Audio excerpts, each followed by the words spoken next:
Hey team, welcome to Martial Arts Business Success from the Institute of Martial Arts. My name's Phil Britton. I'm Graham McDonald. And we're coming at you with another fantastic topic to help you build, grow and monetize your business. Because at the end of the day, we want to make you build a business that you can leave a legacy. Something where you can go from being in the engine room to sailing the ship to then, on the beach while your business runs. That's the idea. That's what we want to achieve. You may be the same. Maybe you want to be in your business a bit longer than that. I don't know. But we're going to give you as much strategies as we can to help you live the life that you were born to live.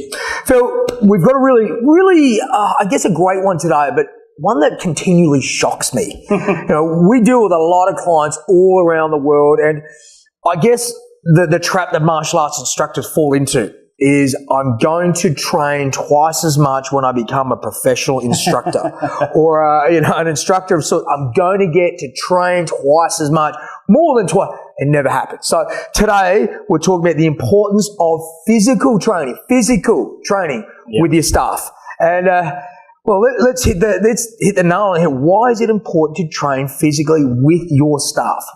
The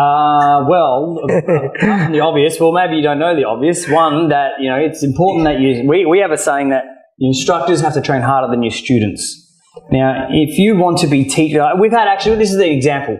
So we've had instructors that had been instructors for quite some time. For whatever reason, they couldn't train for a little while.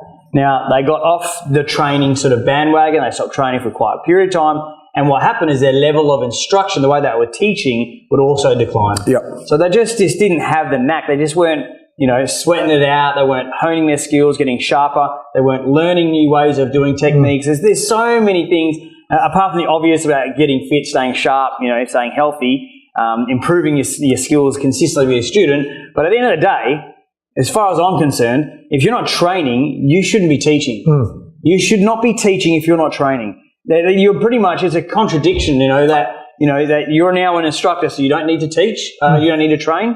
So in my point of view, if you're not training, stop freaking teaching, because you are no use to anyone long term. You're no use to yourself as well. Look, it's a tough one, and I know that depending on your life journey, where you're at in your life, sometimes injuries hold you away. We certainly will get our guys to come and be a fly on the wall, sit and watch. Sometimes I know that we've learned twice as much, sometimes watching. Adjust your training. I know you've had back injuries. Geez, I've had knee injuries. There's things you can and can't do.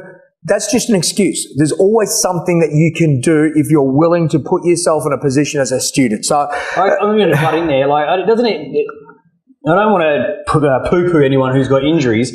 Go for a swim. Yep. Go for a walk.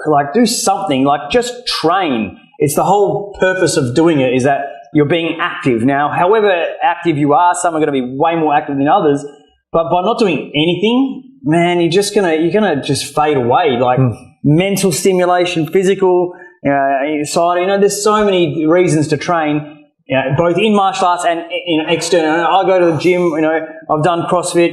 I go to the swimming. Just depends on where I'm at with my injuries, how I'm feeling. I always keep training martial arts. I always will. But you know what? There may come a time where, geez, I can't do MMA or I can't do Muay Thai. Yep. I can't roll do my jit. So maybe I'll take up the sword or whatever to keep my mind sharp. Look, it's important to also understand that where we stand is we just want our guys to stay physically active in some way, shape or form. Now, I know we have the luxury of living in a sort of a beach community, so there's a time of year when the sun's shining. Instead of training the dojo, we go to the beach. Is it martial arts type training? Not a lot. There is some sort of physical activity. There's even some crazy stuff we've done with the fit balls in the sand, and we learn to flip, and you look like you're 12 again, having a great time. That may appeal to some, may not. But again, it's just breaking the norm, because if you look at the guys who are long-term martial artists, guys that we had the pleasure of training with and seeing with all around the world, they're all about longevity. And you don't just have to grind and kick the bags every single day. It's more about just getting into the habit of training, sharing, continually evolving, and putting yourself as a student. So my challenge to you guys, that the viewers and the listeners, if you do not have structured, scheduled training for your staff, you really need to have a good look at yourself and really make that happen. And I sort of said two words there, structured and scheduled. So when do we do our training with our staff? So our physical training for us in particular, Mondays and Wednesdays from 10 a.m. to 12. So we train for 2 hours. Generally, chilled out, warm up. And Monday is more of our traditional martial arts style, mixed in with grading requirements and everything. So we're in our gis. Wednesdays we do either sort of a bit more Krav and / BJJ as well. So 1 minute we're in our Krav stuff, and the second hour we'll do BJJ in our gis and stuff like that, which we just did today in actual fact. So, I think that it's important that, and even if you don't have the time to do it that much, once a week, whatever, and, we've also even said to our staff that you come train with us, and then also, why don't you have a training session that you're being a student in the classes as well? Because, you miss that sort of class environment, class structure, and it's also a chance for your instructors to be taught by you in a class environment and still be ahead of everyone, but still be treated as a student. It's a really good thing to have in your school. Phil, there's going to be a couple of people out there that listen to this. Do we make it compulsory? Do we pay our staff to come and do that training? Well, we have our staff on a salary, which basically means they do whatever we tell them to do whenever we want. To some degree, look, it's a bit of a joke for us, but, look, our guys are on a salary. They're paid to come and train, so to speak, but, they don't actually start work until 12 on those days. So we train from 10 till 12. They start work at 12 and go on through. So, you can argue whether we pay them or not. Yes, we do, because they're on a salary. Hey guys, look, it is compulsory, and we have it in our employee contract agreements. If you're not training, you don't have a job. That's just our opinion. That's our view. So we've seen it happen before. We were lenient on it. You may have heard us say this before. You get what you tolerate. So flu and injury is one thing, but just simply being lazy and I got bored, I got tired is not an excuse, and that's something you need to be hard on. Is if you want to progress as a professional organisation or school and have instructors that are continually growing and evolving, you've got to make sure that you set that precedent, that standard straight out. Okay, really important. Now, mate, guest instructors, yes or no? Like this is something that some people get a little bit antsy about. No, closed doors. It's all about me. I'm the lead guy. No one's allowed to train with anyone else. Or let's just open ourselves up and be a student. What's your thoughts on it? Open the arms up. Experience anything and everyone in martial arts. In saying that, you also want to bring in the right people. Yeah. If you're going to bring someone into your school, look, we've had bad experience in the past. We've had instructors come in, they might have trained with us for a while, but deep down their intentions were to steal some students. We've been there. We've been the highs and lows of that, and you pretty much soon work out who you can trust, who is the right fit to be brought into your school. We definitely, we have Kyoshi Justin Boylan, who is our state head, incredible martial artist, one of the most respected martial artists here in Australia, and if not the world. And he comes in, he trains with our guys once a week on a Monday and comes in on our training day on every fortnight on a Wednesday.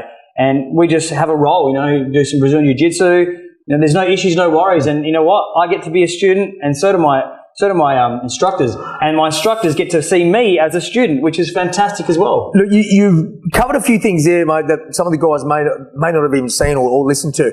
I think the big thing that we do by having these guest instructors, you may look at it being a cost. It's not a cost, it's an investment in their long-term development, but also us. The big thing that was underlying in there is you really put yourself as being a student. Therefore, our staff are starting to see the boss is not afraid to be a beginner. They're not afraid to be the bottom of the totem pole, not just king of the castle. Now, I've seen some instructors on our travels around the world that are afraid to look bad or show that they don't know everything. And that's just the wrong ego to have. And I'm sure that our listeners probably wouldn't be in that sort of boat, but look back at yourself and think, when was the last time I was a beginner? And hey, I've been in class, and I'm sure you've had this experience too, that some of our instructors are young, they're 20, they're fit, and they sometimes do things better than you do it. That's okay. That's not an issue at all. It's important to make sure that, don't be afraid to look like a beginner, because, man, martial arts is a lifelong journey, not just to get to one goal and that's it. I'm the king of the castle. So, the importance of staff training, and I'm not saying physical training is paramount. If you're not doing it, you better make sure you start making that part of your routine, your habit, your daily ritual, your weekly ritual, whatever it may be for you guys, and get onto it. Well, if you're not training, hopefully we've guilted you into doing some training. So get out of your car, go for a run, go for a jog, do some martial arts training, whatever it may be. but show that show your instructors, show your students that you're always a student. Hope you've enjoyed today's podcast topic about the reasons behind training. We are definitely sticklers for it in our business, and I hope you are too. Look, if you have any other questions about what we do, how we do, send them through, gang. That's what we're here. So we really want to give you the tips, tools, and strategies to build your business to the level that you want. So please reach out. We'd love to help you out. Hope you have a fantastic week, guys. Go get them. Take care.